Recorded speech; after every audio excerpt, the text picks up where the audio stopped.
Hello दोस्तों, नमस्कार। MCC classes में साथियों आपका स्वागत है। आज हम बात करेंगे रीजनिंग की। यानी कि आपने थंबनेल देखा है कि हमें सब्जेक्ट पढ़ना है रीजनिंग, यानी कि पढ़ना है तो कैसे पढ़ना है ये चीज़ भी आपको तरीका मैं बता दूंगा।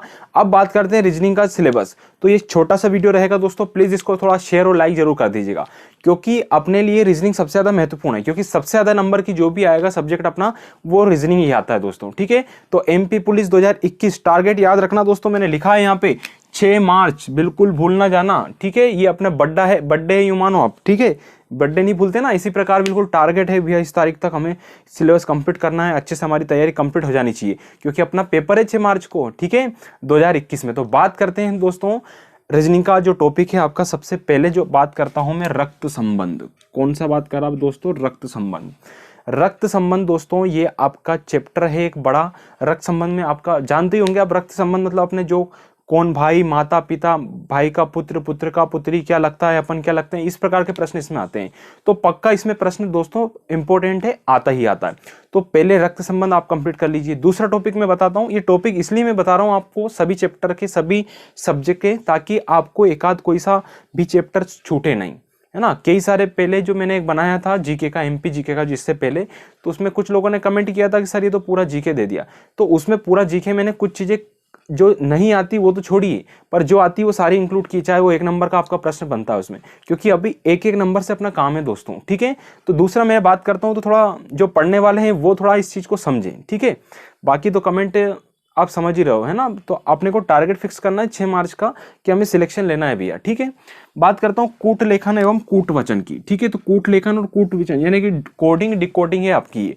तो कोडिंग डिकोडिंग से आप बहुत सारे प्रश्न आते हैं, 3 से 4 प्रश्न इसमें आ जाते हैं। लगभग जो एबीसीडी आपकी, उससे रिलेटेड प्रश्न भी इसमें आते हैं। ठीक है, बाकी जो संख्या वाले तो आते ही हैं। फिर दिशा और दूरी आपको याद होना चाहिए। पूर्व में ये है, पश्चिम में ये है, पूर्व से पश्चिम में इधर गया तो कितने किलोमीटर होगा यहाँ से, दूरी भी आपको याद होनी चाहिए और दिशा भी। ठीक है, तो जितना ज्यादा प्रैक्टिस करेंगे उतना ज्यादा फायदेमंद रहेगा दोस्तों। ठीक है, इसके लिए बुक भी बताऊंगा मैं लास्ट में, कौन सी आपको बुक लेना चाहिए। फिर आता है क्रम व्यवस्थीकरण। तो क्रम जो रहता है उसको क्या करना, व्यवस्था करना, है ना। कोई भी क्रम दे दिया आपको कि भैया मीना के दाएं टीना बैठी है, तो सीना के बगल में फलाना व्यक्ति बैठा है, तो इसके बाएं कौन होगा, कितने व्यक्ति, इस टाइप से। फिर एक बैठक व्यवस्था आती है दोस्तों, गोल वाली, मेज वाली भी आ जाती है, 4 लोग भी बैठे रहते हैं, 6 लोग भी बैठे रहते हैं, 8 लोग वाली भी आ जाती है, है ना। आपने देखा होगा इस टाइप के प्रश्न। ठीक है, फिर घड़ी आपका इंपॉर्टेंट बनता है दोस्तों, है ना। इसमें आपको ये चीज याद रखना है, समकोण पे कितने डिग्री पे यानी कि घड़ियां आपस में मिलती है। ठीक है, कितने 24 घंटे में कितनी घड़ियां, 1 घंटे का जो कांटा रहता है कितने, उसमें कितनी देर, कितनी बार मिलता है। ठीक है, मिनट का कितनी बार मिलता है, ये आपको याद होना चाहिए। बाकी आपकी घड़ी के फॉर्मूले जो भी बनते हैं, डिग्री कोण वगैरह निकालना, वो आपको याद होना चाहिए। ठीक है, 3 से 4 फॉर्मूले हैं, आपको याद रखना है। फिर कैलेंडर आपको अच्छे से क्लियर कर लेना दोस्तों। कैलेंडर का प्रश्न 1 या 2 प्रश्न पक्का आते हैं दोस्तों। ठीक है, और बिल्कुल कंफ्यूजन नहीं होना इनको। ये प्रैक्टिस लायक कि आप सोचो कि हमने कर ली है तो ठीक है, पर इसको बार बार करिएगा आप। ठीक है, फिर आता है अंग्रेजी वर्णमाला। आप जानते ही हैं, तो रामबाण है अंग्रेजी हिंदी वर्णमाला, सॉरी अंग्रेजी वर्णमाला आपकी आती है। तो अंग्रेजी वर्णमाला में प्रथम शब्दकोश, द्वितीय शब्दकोश, कौन सा उल्टा कर दिया, कौन सा सीधा कर दिया, कौन सा बाएं से गिना, दाएं से गिना, ये आपको आना चाहिए। ठीक है, फिर अंग्रेजी शब्द निर्माण आपको आना चाहिए दोस्तों, कि कोई सा भी वर्ड दे दिया, विक्टोरी दे दिया या फिर एप्पल ही दे दिया, तो इसमें कितने शब्द एक एबीसीडी में क्रम व्यवस्थित में कितने आ रहे हैं, इस प्रकार का प्रश्न है।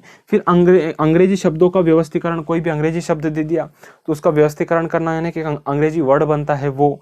फिर अंग्रेजी वर्णमाला की श्रृंखला आ जाती है दोस्तों, कि दे देता ए दे दिया, सी दे दिया, ई दे दिया, उसके बाद कौन सा शब्द आएगा। ये अंग्रेजी वर्णमाला की श्रृंखला आती है ना, सीरीज अंग्रेजी में भी आती है आपकी।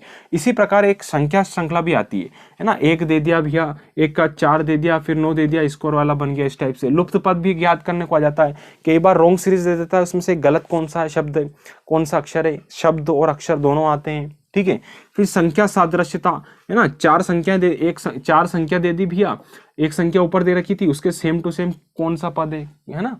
आपने देखा होगा एक क्वेश्चन दे दिया भैया 1 4 9, इसी के रिलेटेड दूसरा वर्ड दे दिया किसी ने कि भैया इससे रिलेटेड स्क्वायर है, तो स्क्वायर वाला ही आपको ऑप्शन देखना है। फिर अंग्रेजी अक्षर सादृश्यता, जैसे संख्या में होता है वैसे अंग्रेजी में भी आता है, दोनों प्रकार की रीजनिंग इसमें चलती है। फिर हिंदी शब्द सादृश्यता भी आ जाती है आपकी। ठीक है, हिंदी शब्दों का व्यवस्थीकरण भी आ जाता है भैया। कैसा व्यवस्थीकरण, की कोई एक वर्ड दे दिया उसमें, व्यवस्थीकरण में, उसमें कोई दे दिया घोड़ा, हाथी वगैरह, तो उसमें से एक ओड कौन सा है आपको निकालना है, बिल्ली है कि कौन सा है, ठीक है।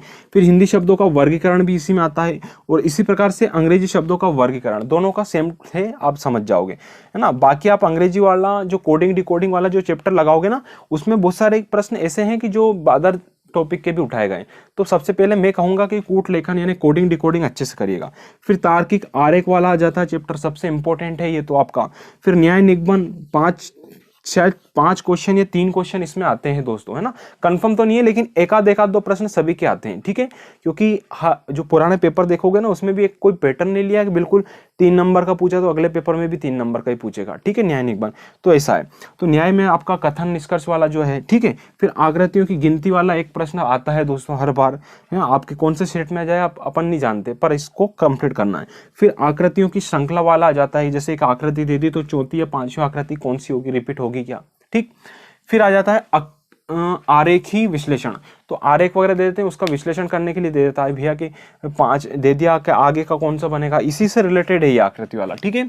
फिर कागज मोड़ने वाला आ जाता है भैया कि एक कागज है, इसको 2 प्रकार से मोड़ा गया, फिर एक कट वगैरह लगा दिया, क्या बनेगा। दर्पण प्रतिबिंब अच्छे से करना है, कोई सा भी अक्षर दे दे, दर्पण प्रतिबिंब। साथ में आपका एक और आता है जल प्रतिबिंब, ठीक है।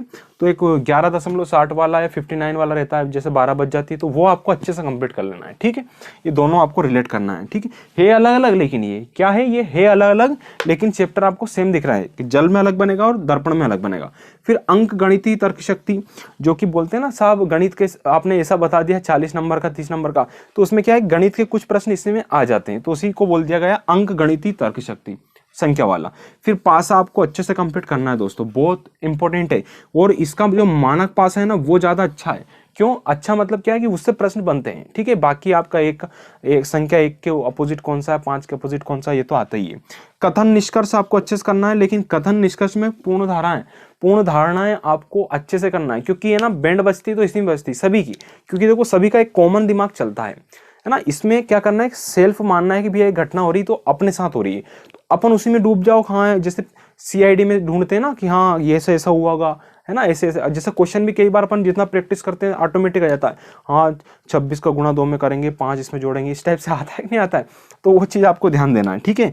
तो ये आपके कुछ मैंने लिए हैं, इसमें लगभग सभी मैंने जितने भी प्रश्न बनते हैं वो सभी ले लिए। ध्यान रखना सीरीज वाला जो आता है ना, श्रृंखला वाला, हिंदी है अंग्रेजी किसी का भी आए, वो गणित में भी दे सकता है, इसमें भी दे सकता है। 3 चैप्टर ऐसे हैं जो गणित में भी आते हैं और इसमें भी आते हैं। देखो एक तो आपका ये अंक गणित वाला तो स्पेशल है, फिर एक आगे आपका सीरीज वाला, ठीक है। ये सीरीज वाला अच्छे से कंप्लीट करना है। घड़ी और कैलेंडर जो रहता है ना दोस्तों, वो भी आपका गणित का भी चैप्टर है और रीजनिंग का भी चैप्टर है, इसलिए मैं बता रहा हूँ, ठीक है। तो इनको अच्छे से कीजिए। अब मैं टाइम दूंगा आपको स्क्रीनशॉट लेने का, कोई दिक्कत नहीं दोस्तों। और इसको आप है ना थोड़ा शेयर जरूर कर दीजिएगा, और टेलीग्राम चैनल से बिल्कुल जुड़िए। टेलीग्राम चैनल का नाम वही है जो अपनी क्लास का नाम है, ठीक है, MCC क्लासेस ब्यावरा, ठीक। और कई सारे अब क्या कर रहे हैं आप लोग, सब्सक्राइब तो करते हैं चैनल, लेकिन बेल आइकन भी दबाना है, जो घंटी का निशान रहता है ना बगल में साइड में, वो ऑल पे क्लिक करना है दोस्तों, ताकि उसके ऊपर ये ऐसे निशान आ जाए, घंटी जो बनी रहती है ना सब्सक्राइब के बगल में, ताकि आपके पास नोटिफिकेशन आसानी से जाए। तो ये यहाँ का रीजनिंग का सिलेबस हुआ। अब आप इसका स्क्रीनशॉट ले लीजिए दोस्तों, और जल्दी से शेयर जरूर कर दीजिएगा, ठीक है, क्योंकि MP पुलिस 2021 अब निकालनी है। तो और उन लोगों को प्लीज जरूर शेयर कीजिएगा जो इसके लिए कभी से मेहनत कर रहे हैं। तो धन्यवाद साथियों, प्लीज शेयर जरूर कीजिए, सब्सक्राइब अभी तक नहीं किया तो सब्सक्राइब भी कर दीजिए। धन्यवाद साथियों, अगला वीडियो आपके लिए जल्द है।